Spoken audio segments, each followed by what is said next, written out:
Mirë se Nora, shumë knaci. Faleminderit që je këtu, knaci me të prit, duke shumë bukur, pranverore, me ngjyra. Hajde të lutem, rahatohemi. Si je? Si të kam? Mirë, faleminderit.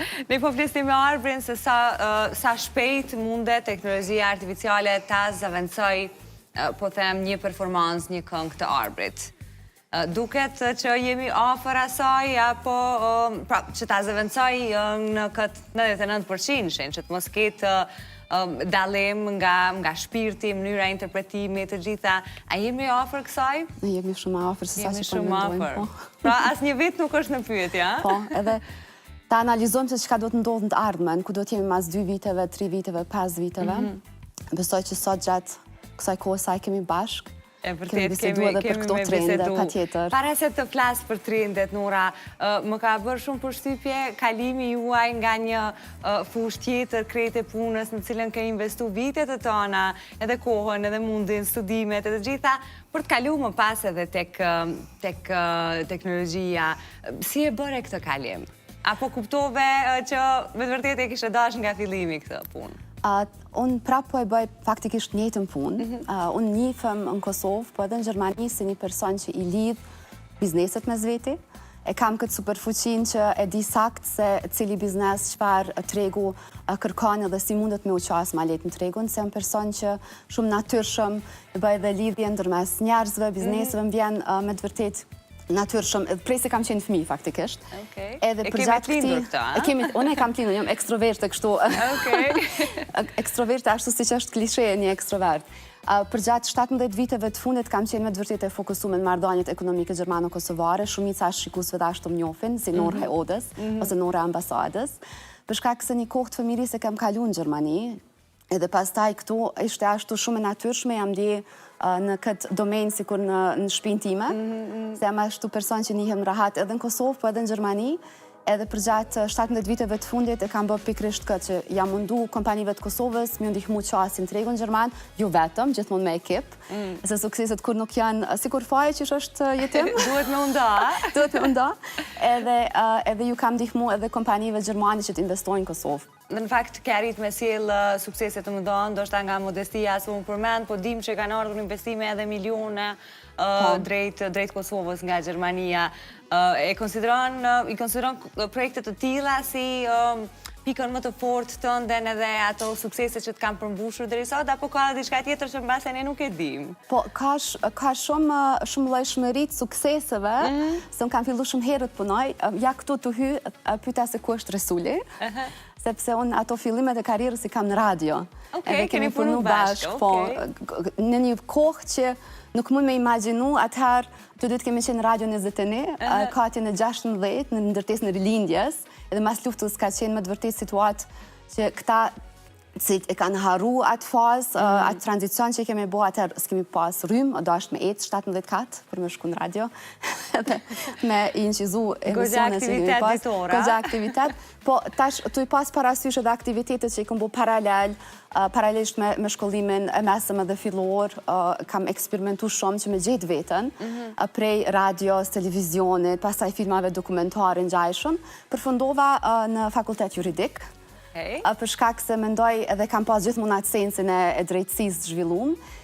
Mirë po, asnjëherë shkollimi formal s'ka qenë mjaftueshëm për mua. Kam kërku sfida të reja, kam kërku me analizu se cilat janë ato shkatësi që duhem me i zhvillu të vetja, për me qenë më e vlefshme për tregun e punës, edhe për me qenë më e dobishme për shoqërinë. Kështu që me vetë faktin që kam jetu një kohë tjetës në Gjermani edhe pastaj kam kuptu të dy botat, ka qenë shumë e natyrshme që kam përfundu në sektor ekonomik në ambasadë Gjermane.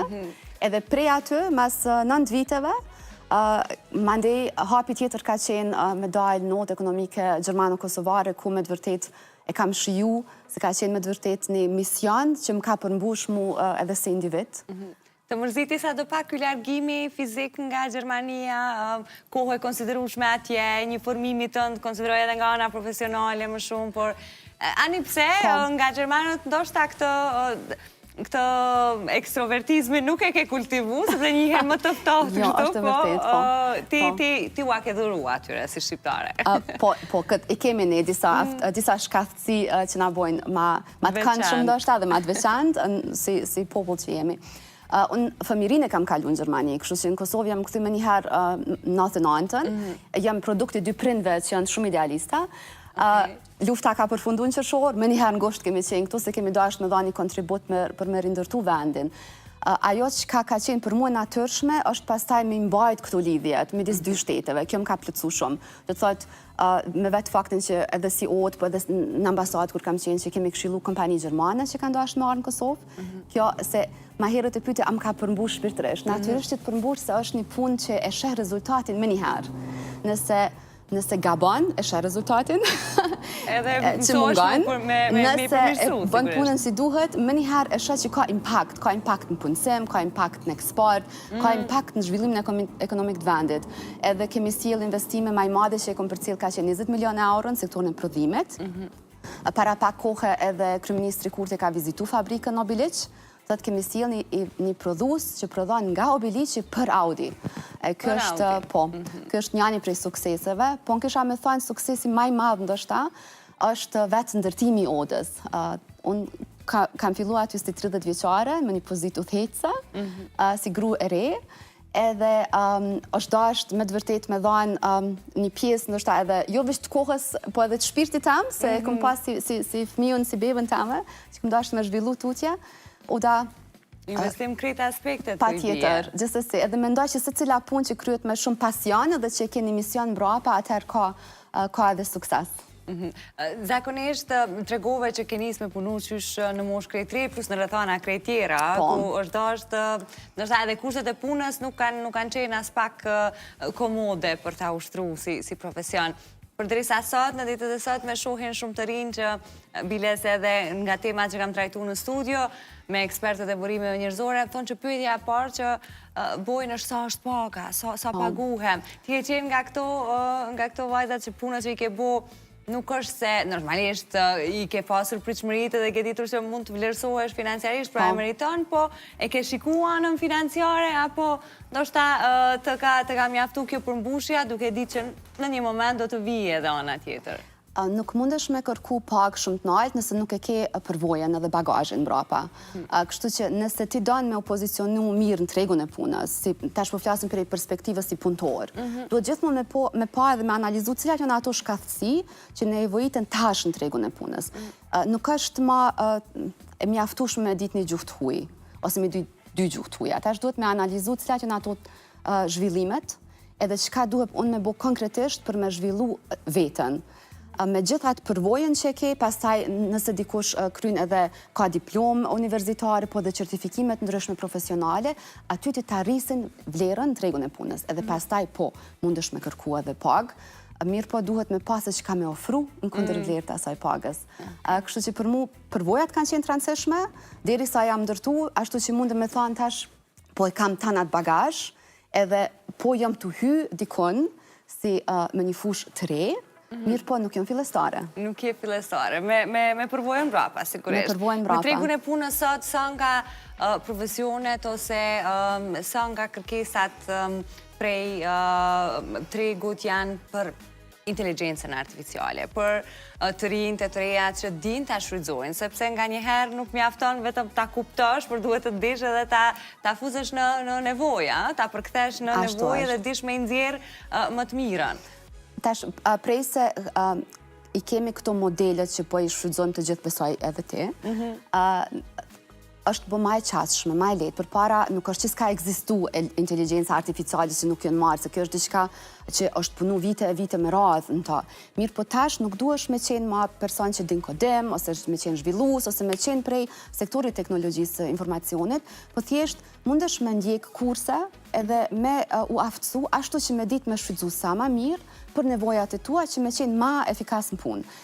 Edhe kjo është rëndësishme me u pasi jo me u friksu, që diçka ka me na zavendësu neve, po me analizu cilat janë ato mundësit që unë me bo punën edhe ma mirë për mes inteligencës artificiale. Të thotë me umësu në baza ditore me pasi investim edhe me shumë vullnet, me analizu se si me integru në procese të jetës, të punës, të mësimit, se mundësit janë palimit. Mirë po nuk jam duke u marrë me inteligencë artificiale, veç kam fillu ka pak me postu për ata, se vetë po e shoh, unë si vjetë i bëjt 39 vjetë, edhe asnjëherë nuk është vonë me fillu me mësu diçka të re, edhe mendoj që se cili prej neve duhet mu vedisu që kjo është diçka e pashmangshme, veç që duhet me fillu me u mësu që me përdor ashtu që me na nxjerr maksimumin e gjitha ato njohurive që janë veç e vërtet, që mundemi me i thith brenda sekundit, lirisht mundem me thonë. Në gjithë këtë eksperiencë të ndënura me shumë tranzicione dhe ndoshta si shoqëri edhe në mënyrën e komunikimit, qasjes, rolin tënd si grua, e ke parë ndonjëherë të penguar nga gjënia e kundërt ose edhe nga vetë një grua tjetër, ose ndoshta ju të penguar, por thjesht të parë me një lloj dyshimi, edhe mos besimi, se ndoshta nuk është kompetente edhe ku t'i besoj unë, ku e di, është grua. Për fat mirë, unë nuk kam pas pengesa tilla.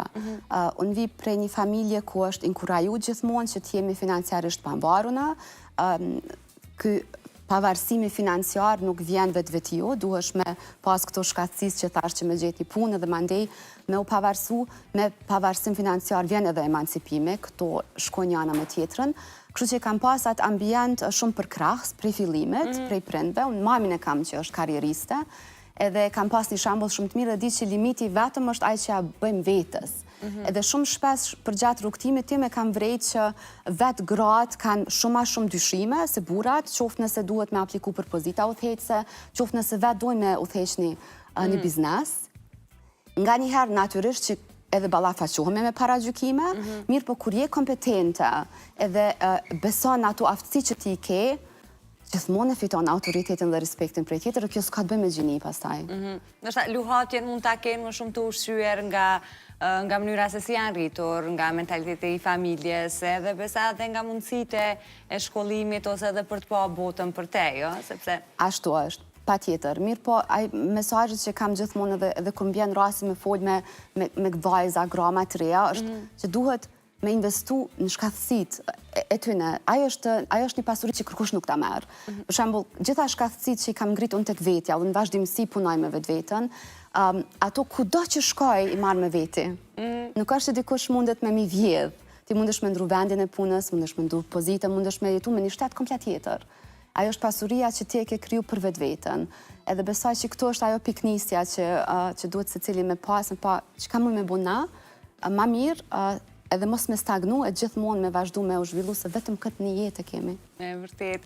Themo herë që kur nuk është vonë me fillu me mësu e këtë pikrisht ke bo me sektorin e teknologjisë. Po. A të flasim pak për këto, ose për ato çka ke arrit me mësu deri tash që mund të na shërbenin edhe neve, me shumë qaf. duke pas parasysh që është një audiencë shumë e gjerë, e kur vjen fjalat e ky sektor, gjithë jemi sy e vesh, duke dashur me ditë se çka po na pret nga ardhmja. Ti më the që më shpejt se sa që mund ta parandojmë. Ashtu është, po. Do të ketë një ndryshim kogja të madh, pra që një këngëtar, ndoshta edhe mua mund të më zaventsoj në orë?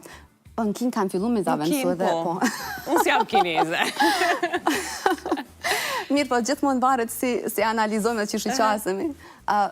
Për mu ka qenë shumë interesante, vendosa me lanë ose me dhanë ndërheqje prej odës, që prapet e cekë dhe kushdo që më njeh, pra asaj kohë din që me sa shumë pasion këm folje dhe e këm bërë. Pasaport, Nora dhe Oda. Edhe vendosa që në kulminacionin e karierës me lanë odën. Për shkak se cili, kër është lideri mirë, e din se qka është maksimumi që mundesh me dhanë. Edhe duhet me ditë kur me shku. Edhe momenti më i mirë i duhet, këtë mund me marrë shembull edhe futbollin, është kur je në pikun e karrierës tënde. Tani bën transferet. Okej. E kështu që kjo ka qenë për mu një mirënjohje për punën. Me të vërtet jam emocionuar dhe për mënyrës që janë përshëndet gjithë anëtarët prej meje dhe mirënjohjen që kam marrë te ambasadës. A u çuditën me vendimin tënd? Janë çudit gjithë, nuk është që janë çudit, janë shoku në fakt. Mirë po, Oda kam arrit me zhvillu aq sa kam ditë, edhe ka pas nevoj për një leadership të ri. Kështu që unë uroj shumë suksese pas arsit tim, edhe jam shumë e lumtur që kemi ndërtu sisteme, që do të thotë nuk ka qenë e lidhur për personi ose funksioni, po për sisteme, edhe për gjatë kohës sa nuk ka qenë askush aty duke e drejtu odën, derisa e kanë gjetë drejtorin, gjithçka ka funksionu për merak. E tash ky kapacitimi, pse tash në këtë sektor, shumë shpesh njerëz që kom pas për rreth, unë kam pas privilegjen me punu me, të themi, me ajkën e biznesit Kosovës, edhe kam kriju shumë lidhje miqësore, po edhe mentorshipe të ndryshme, gjithmonë më kanë thënë duhesh me bo diçka vetë. Tash me kritat përvojë edhe kontaktet që kam lidh, edhe reputacionin që kam kriju në të dy vendet, edhe në Kosovë dhe në Gjermani, mirë po asnjëherë nuk kam ditë çka. Edhe kjo është e rëndësishme për secilin që don me dalë në sektor privat vet, ata që kanë potencial, që i dinë shkallësitë e veta, me zbulu pse duhet me dalë në sektor privat, pse duhet me hap një ndërmarrje. E ti ja bën ata nëse ti e sheh që ki një produkt ose një shërbim që e zgjidh problemin e një grupit caktuar të bizneseve. Edhe këtu në pikrisht, duke pas kontakt edhe me sektorin e teknologjikut, e kam vrejt që në Kosovë ka kompani që janë jashtëzakonisht mira, kanë shërbime të mira, kanë produkte të mira, po ju mungon që kjo lidhja me tregun. Nuk dinë qysh me qitë në treg. Ju mungon ora me një fjala. Po, ose janë ekstrem të mirë në aspektin teknik, dinë me ta spjegu komplet, mirë po kur vjen puna që me pas këtë procesin e shitjes, me folë me klientin potencial, me pasu marrëdhëniet që unë për fatë mirë i kam, kështu i bëj sikur më duket që është loj, atëherë kam thënë, okej, ju nevojitet dikush si unë. Ju nevojitet dikush që ka veç rjetet edhe ka veç besim, se nëse ti donë me qitë në treg një shërbim ose një produkt, veç duhet me pas të raportet që dikush beson, e ato tash po i sjeli me veti, edhe jam fokusu, e tash po këthemi të trendet, në sektorin e sigurisë kibernetike. Siguria kibernetike ka me qenë një sektor që veç kushdo që merret me ta, e din që është në rritje, me digitalizim, me inteligencë artificiale, shtohen edhe sulmet. Tash, momentalisht, të thotë, në këtë treg janë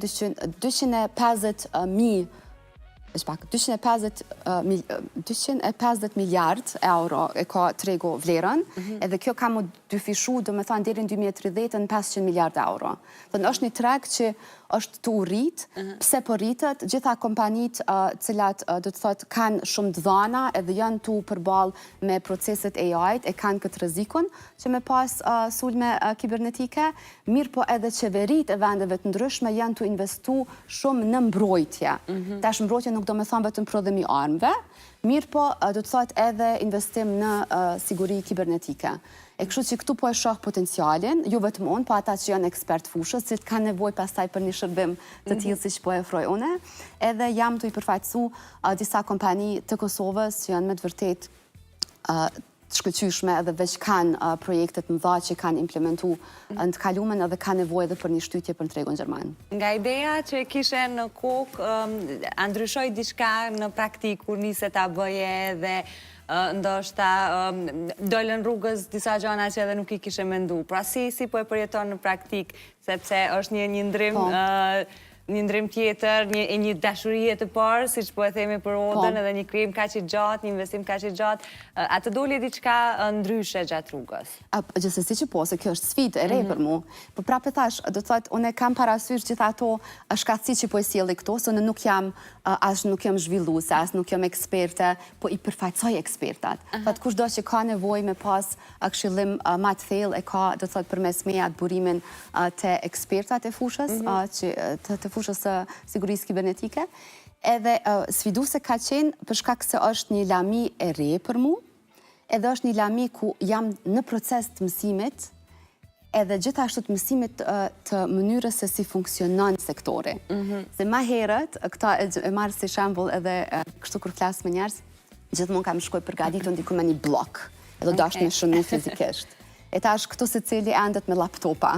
E vërtet, nuk ka Mandi, po, dinamika është komplet tjetër. Duhet me qenë, do të thotë, halo ma vigilant, me vepru shpejt. është komplet fush ndryshe edhe për mënyrës se si funksionon sektori, edhe është me të vërtet interesante me qenë këto dhe me pa që se cili mundet edhe varsisht kur vendos me boqat këthes në karierë, me dalet në diçka që nështë ta nuk e ka para mendu, po e zanë para 5-10 viteve. E kjo është sektori që ka me pas potencial shumë, këtu mundemi edhe si Kosovë me u profilizu akoma ma shumë, ka kompani që janë jashtëzakonshme, po ka potencial edhe për kompani tjera, mirë po jo me shërbime, po me produkte. Me AI tash ka aq shumë mundësi që me kriju produkte ma shpejt se ma herët, procesi i zhvillimit produktit është shkurtu, kompanit e Kosovës nga njëherë më vjen keq që janë duke marrë vetëm me projekte outsourcing, do me thënë kur nuk e kemi një produkt që po eksportojmë, po gjithë është një shërbim me këto talentet që i kemi, talente ka mjaftueshëm. Kështu që duhet me i mendu edhe këto, cili është ndikimi i inteligjencës artificiale, çka ka me ndoshta ka me u rreziku si segment i këtij sektori, e çka ka potencial për me u zhvillu edhe aty me u fokusu që me qenë lojë dhe me mbet si një vend që kemi eksport shërbimeve. A e mundëson inteligjenca artificiale një individ ose këtë shërbimin që po bën ti? Pra, a mund të zëvendësohesh ti përmes inteligjencës artificiale? Kur po them ti, po në kuptoj ti duke bërë këtë rjetin e kompanive me ekspertët të cilët ka nevojë të dy për njëri tjetrin. Asnjëherë. Asnjëherë. Jo, për shkak se platforma B2B do të thotë ku kompanit mundet me hy edhe me gjetë dikon tjetër ose me shkrujt emailat automatizume ose emailat që i shkruan një AI agent, ato veç jo që ekzistojnë, po në bollëk. Edhe thirrjet që mundet me i pas edhe prej individëve, po edhe prej agentëve. Çka po mungon momentalisht, po flas për Evropë, se në Kosovë prapë kemi atë lidhjen, që shumica e proceseve janë digitalizuar, janë remote, edhe njerëzve po ju mungon që kjo lidhja me njëri tjetrin, fizike, dhe human touch. Edhe nëse don me pas, do të thotë, sukses, duhesh patjetër edhe personalisht me i njoft njerëz edhe me pas atë besimin me kriju në atë formë. E kështu që kjo është diçka që e bëj me qef, e bëj në mënyrë tash ekskluzive, unë me të vërtet jam të i përzgjedh kompanit me cilat punoj, që dhe ato me i pas disa standarde dhe kritera me i plotësu për me punu me mu, për shkak se këtu është në pyetje reputacione që e kom ndërtu për gjatë këtyre 17 viteve të fundit, kështu që përgjigjja për këtë është jo, prandaj edhe kom hyrë këtë lojë. E ke mendu bukur, pra. Mirë, po natyrisht që proceset e mia të mbranshme, prandaj edhe kam filluar me mësu, është një shkollë gjermane, ku po mësoj për proceset të përdorimit të AI-it, po prap unë jam vetëm nxënëse, nuk jam eksperte e fushës, ka plot ekspertë të tillë, për me i përvetësu këto edhe me i kuptu se si mundem unë, si Nor, me dhe të fishu atë outputin e punës time përmes inteligjencës artificiale. E di që ka është një det i madh, pra gjithë shka mund të gjesh, gjithë shka mund të kërkosh, vetëm varet se si e kërkon, që e thash edhe më herët. Ndërsa ChatGPT-ja me avancimet e saja gati të përditshme, duket se është në gjendje të kryej shumë punë edhe të kursej shumë kohë për çdo lloj profesioni. Ti personalisht me çka shërbehesh ose për çka shërbehesh me ChatGPT? Unë do të thotë përdori ChatGPT-n gjithsesi. ChatGPT-n duhet me pa na sikur një praktikant. Ai praktikanti vjen prej universitetit, ka lexuar shumë libra, ka shumë njohuri, edhe varet prej neve si ja japim instruksionet për me na sjell atë rezultatin që e dojmë. Duhet me pa gjithmonë kështu. Shumë ka vlerë leadershipi edhe tash. Do të ketë këto soft skills që duhet me i ditë, vinë pak edhe në përdorim të inteligjencës artificiale. Do të nëse ti je menaxher i mirë, ki me ditë edhe ato me menaxhu. Se duhet sakt me i tregu se çka duhet me kry. Për shembull, nëse ti je menaxher në një ndërmarrje, edhe ki një detyrë, nuk e gjuna detyrën e ekipit me thonë hajt tash kush po e kryen këtë detyrë, po e mendon. Kush është personi që ka rolin adekuat dhe kompetencat adekuate për me kry këtë punë. Njëjtë është me AI, ti thu vepro sikur edhe jap rolin, mandej tregon sakt çka me bë. Duhet me ditë me delegu, duhet me ditë me kontrollu outputin që e merr. Unë ndërkohë përmes të kurseve që po i ndjeki, jam mësuar edhe me kriju vet agent të mi. Është një proces shumë i lezetshëm, se ti mundesh do të thotë me kriju një përshkrim të vendit punës edhe me ato informacione me i nda. Njëherë është sikur custom GPT që është i jap emën, i jap rol, e din sakt çka ka me punu me ty, po njëjtën kohë ka dhe procese që shmundën këta me u lidh me njëri tjetrin që me punu në mënyrë autonome. Thot momentalisht ashtu si e përdor edhe ti, edhe shumica është që na jemi në dialog, kërkojmë diçka, na vjen diçka. Po momenti kur e mbyll telefonin ose kompjuterin ose laptopin, është përfunduar interakcion. Mirë po kur krijohen këto AI workflows, atëherë është si një proces që edhe nëse flajmë ose kemi të mbylluna, ai vazhdon, edhe prodhon për neve, edhe pastaj ndërvepron ashtu siç ne kemi thënë që të jetë. Qoftë me qenë një asistent virtual që jep çastin kalendarin tënd, ose me të lexu emaila, me të përmbledh emaila. Qoftë me pas komplet një ekip për sales, që din sakt se kujt ka me i dorëzu çka, edhe pastaj edhe aty me kriju, do të thotë hierarkitë ndryshme që kontrollojnë janë tjetër mundësit janë të pafund. Gati edhe miq po bëhen me ChatGPT. Po, tash e përdorin edhe për këtë aspektin social, do të thotë që mundesh me bisedu me ta mirë, po gjithmonë me pas me një dosë rezervës, me i kontrollu. Se duhet me pas që dosë rezervës? Për shkak se tash kanë lexuar ose kanë dëgjuar edhe për këto që kanë edhe halucinacionet, japin informacione ose tregojnë për diçka që ti hiç si ke pyet. Unë çka bëj momentalisht është për pas që përdori ChatGPT-n, unë kam edhe një AI agent që është mjaft interesant për detyra komplekse, është model kinez, quhet Manos, edhe këtë e rekomandoj shumë, ba ata e përdori me shumë rezervë. Veç kur duhet me kry detyra shumë komplekse, mirë po, pra po e thëmë, nëse din me përdor që është duhet edhe din sakt se qka po kërkan, njëjtë si kënë punë.